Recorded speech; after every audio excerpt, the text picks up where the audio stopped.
Selemani Matola yupo hapa kuzungumza nanyi maandalizi ya kikosi cha Simba kuelekea mchezo wa kesho dhidi ya Namungo. Mwalimu, karibu sana waandishi wa habari na ambao wanatazama hivi sasa, natamani kusikia kutoka kwako namna ambavyo kikosi cha Simba kipo tayari kuelekea mchezo wa kesho dhidi ya Namungo.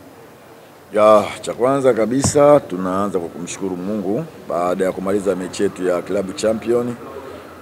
Timu yote ilirudi kambini kwa ajili ya mechi ya Namungo. Kiukweli haiwezi kuwa mechi rahisi, ukichukulia Namungo siku zote tutapokutana nayo wanatupaga game ngumu sana. Ni timu ambayo kiukweli ina benchi zuri la ufundi, kwa kweli huaga wanatupa wakati mgumu sana, lakini kwetu sisi ni muhimu pointi tatu mechi ya pili. Kwa hiyo tumejipanga pamoja na uwezo wao na ugumu wao tuhakikishe tunapata alama 3 katika mchezo wa kesho.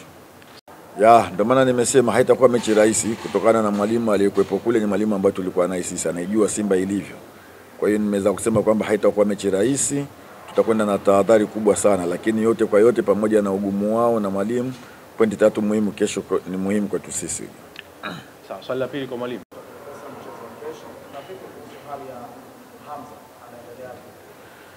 Kiukweli kesho tutaendelea kumkosa Hamza, lakini tutaendelea kumkosa Mohamed Baja bado ambaye anaendelea na majeruhi. Wachezaji wote tofauti na wachezaji hao wawili wako kambini na wote wako tayari kabisa kwa mchezo wa kesho. Swali la 3 kwa mwalimu. Simba imetoka kucheza mechi ya kimataifa siku mbili zilizopita.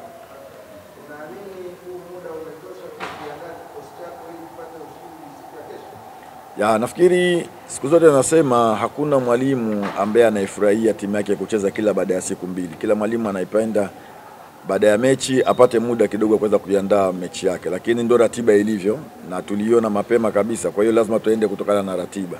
Tutajitahidi kwenda na ratiba ilivyo, na kwa sababu tulikuwa tunaifahamu, basi nafikiri tuko tayari kwa ajili ya mchezo wa kesho. Swali la 3 kwa mwalimu.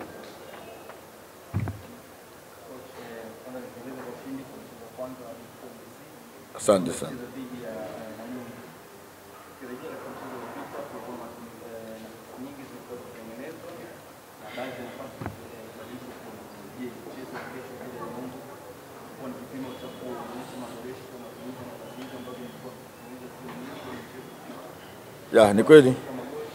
Ni kweli tulitengeneza nafasi nyingi sana katika mchezo wa kwanza dhidi ya Fountain Gate, na nafasi chache tulizigeuza kwa magoli. Kwa hiyo tulirudi katika uwanja wa mazoezi baada ya mechi ile, pale tulikuwa tuna mechi ya international. Kwa hiyo focus yetu ilikuwa kwenye international mechi. Tumerudi jana kwa ajili ya mazoezi kwa ajili ya mchezo wa kesho. Kiukweli tumeweza kufanya marekebisho hayo, na leo tuna session ya mwisho kabisa. Tutaendelea kuhakikisha nafasi tunazozipata kesho basi ziwe ni magoli.